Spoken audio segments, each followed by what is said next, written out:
Já estamos aqui de volta com o programa Sinais de Fumaça, aqui ao vivo pela TV Bio Segredo, uma edição aqui especial, nesse horário das 21 às 22 horas. Tivemos a participação agora da Índia, e agora vamos ter a participação de um terapeuta, né, que a gente vai estar falando sobre as terapias modernas xamânicas, e o nosso convidado é o José Zucatelli. Tudo bem, José Zucatelli? Tudo bem. Ou Zuca, como a gente estava falando, né? Sim, senhor.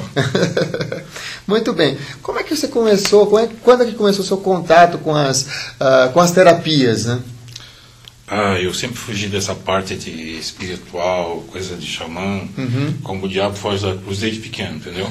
Mas não adianta, porque vai cercando, quando você vê, você está dentro, né?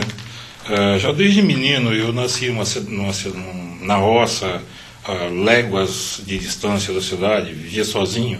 As minhas brincadeiras eram na mata, subir em árvore, ficar conversando com borboleta, com passarinho, aquelas coisas, né? E depois, aquelas coisas, vinha um e falava, a cabritinha do seu fulano está doente. Eu ia lá, passava a mão na cabeça da cabritinha, ia embora, no dia seguinte a cabritinha ficava curada. Né? E assim começavam os mistérios, né? Depois você vai crescendo, se interessando pelas coisas da natureza. A minha mãe realmente gostava muito de flores, meu pai era botânico. Então você vai, sem saber, caminhando dentro do negócio. E quando você vê, você está dentro de tudo aquilo. Né? Entendi. E depois você foi fazer formações, você tem formação aí eu comecei a trabalhar com tarô, né? Mais ou menos 35 anos atrás. Ganhei um tarô egípcio, que eu fiquei desesperado para ler aqueles hieroglifos, aquelas coisas lá todas. Demorou para mim aprender tudo aquilo, foi anos de estudo, e eu não sabia que o tarô, ele praticamente era um estudo do inconsciente, que ele iria me levando cada vez mais. Né? Quando eu vi, eu estava dentro das áreas de psicologia, todas essas coisas, né? E de repente terminei na psicanálise, com hipnoterapia clínica, mas tudo por quê? Porque durante as terapias, quando eu comecei a brincar com pedra no corpo das pessoas, pedra, caramujos, essas coisas todas, as pessoas começavam a trazer cartazes. E eu ficava super assustado com aquilo. Eu não sabia se elas estavam incorporando um espírito, ou por que estava acontecendo aquilo tudo, falava coisa que eu não entendia. Então eu fui procurar mais conhecimento. Tá? Cada vez procurando mais conhecimento, você vai adentrando, e o conhecimento é infinito. E você nunca chega ao fim nele. Né? E foi assim que tudo começou. Que bacana. E você que nesses anos todos, só dessas de terapia, você já acabou de citar que há 35 anos atrás você começou com trabalhos com os tarô. Você nesses anos de experiências, quais seriam aí então as qualidades de um bom terapeuta que vocês gostariam de compartilhar com nossos amigos? Bom, um bom terapeuta hoje, ele precisa ser integrativo, ele tem que entender de tudo um pouco. Ele não pode exatamente, tipo assim, eu vou fazer um curso de reiki, vou ser um terapeuta reikiano e ficar só com reiki. Ele precisa exatamente ter uma interação maior de conhecimento de tudo que está associado com aquilo, entendeu? Com aquele tipo de energia, para ir aplicando, entendeu? Então, na realidade, não adianta eu trabalhar só exatamente com as minhas mãos, eu vou precisar exatamente de uma assessoria de coisas da natureza. Tudo que está na natureza, que a terra não desmancha, é para continuar trabalhando com ela. Né? Então, tudo funciona assim. Então, por isso que nós trabalhamos com pedra, os xamãs trabalham com pedra, trabalham com caracóis, e uma infinidade de coisas relacionadas, ligadas uma coisa na outra. Então, o conhecimento dessas energias, exatamente, eles são aplicados, exatamente associados àquela doença, aquele tipo de cura que a pessoa está exatamente procurando. O ruim de um xamã é que as pessoas que nos procuram, às vezes, chegam já na hora da morte. Está no fim da linha. Está no fim da linha. Então, na realidade, já está desenganado de médico, já está exatamente de mala pronta, aquela coisa toda. Então, realmente, essa é a parte mais dolorosa e mais difícil do trabalho de um xamã, entendeu? E como lidar, né? Porque normalmente quando chega, né, é o desespero, né? A pessoa está realmente precisando de uma salvação, né? Como lidar com isso e como você correlaciona esse lidar com isso com a expressão de um xamanismo moderno, né? Bom, as pessoas, quando chegam nesse estado, elas vêm exatamente à busca de um milagre, né? E o milagre existe dentro de um monte de associações que você realmente pode fazer, né? Dentro do contexto espiritual, né? Mas não adianta só eu ter a fé. Se você não tiver fé, a coisa não acontece. Tá? O processo todo está relacionado na primeira parte com o tato, né? Nós falamos xamãs de metrópoles. Xamãs hoje nós temos em todos os lugares, até nas religiões, né? Dentro das religiões tem pequenos rituais xamânicos de cura.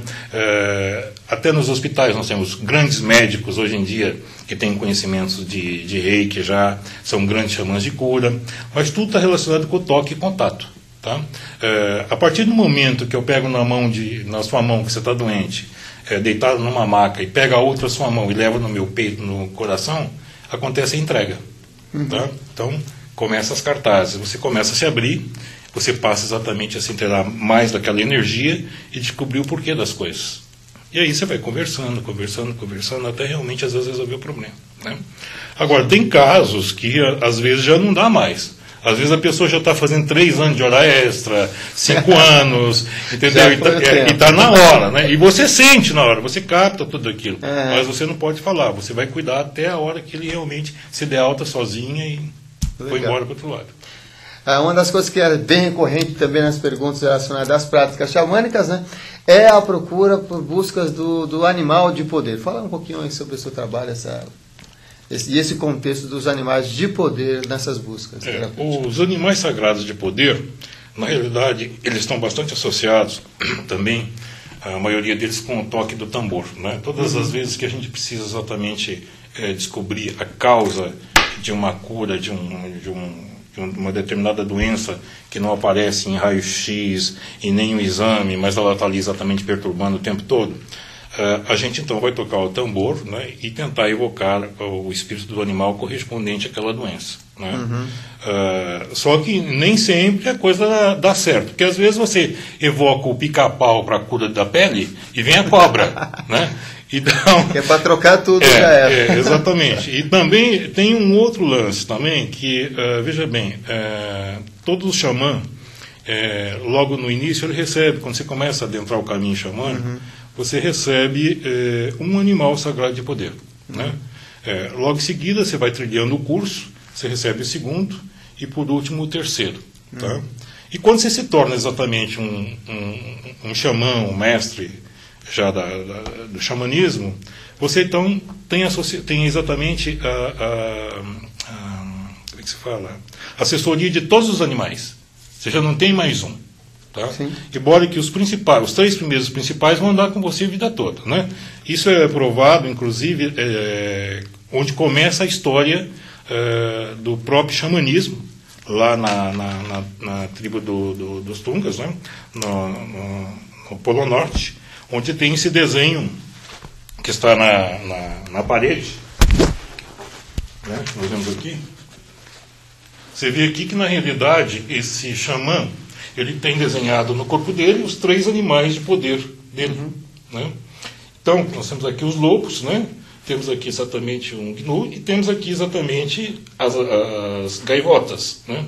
Então, na realidade, você tem sempre 3 animais sagrados de poder. Obviamente que para você saber qual é o seu animal sagrado de poder, você precisa estar exatamente fazendo um curso, né? Precisa exatamente estar tendo uma assessoria do teu mestre do lado, para você exatamente ter a cartaz e ajudar a resgatar aquele conteúdo e ele te explicar exatamente sobre o teu animal sagrado de poder. Então, na realidade, é isso. Você não tem só um animal sagrado de poder. Você já começa no início da jornada com seus 3 animais sagrados de poder. Legal. E quando a pessoa chega, por exemplo, no consultório, numa consultoria, e aí se observa que ela tem falta ou sente algum tipo de falta de algum elemento específico, ela tem a pessoa como descobrir e como trabalhar com esses elementos que faltam? Que dica você daria para uma pessoa que pode estar assistindo a gente, que pode estar precisando que está sentindo nesse contexto? Por exemplo, uma pessoa que é muito aérea e falta falta do elemento terra. Bom, as pessoas normalmente que falta o elemento terra são aquelas pessoas que voam muito. Né? Normalmente quem voa muito, às vezes, são mais cancerianos. Né? Eles, na realidade, nas terapias, você precisa botar uma pedra do tamanho do paralelepípedo em cima do corpo deles para eles realmente ficarem. Eles são questionadores demais. Então, realmente, eles precisam exatamente do elemento terra. Mas não são só eles que precisam do elemento terra para ficar centrado na terra. Né? Quando você realmente sente falta do elemento terra, normalmente a maioria das pessoas que tem a falta do elemento terra está precisando exatamente sentar na terra. Tá? Descarregar na energia, sentar numa grama, encostar a coluna numa árvore, deixar a natureza trabalhar na coluna numa forma de combustão. Tá? Descer para a terra tudo aquilo que tem excesso e colocar aquilo que está faltando. Tá? Fazer exatamente uma integração com a natureza. Fazendo isso, ela vai começar exatamente a se sentir melhor.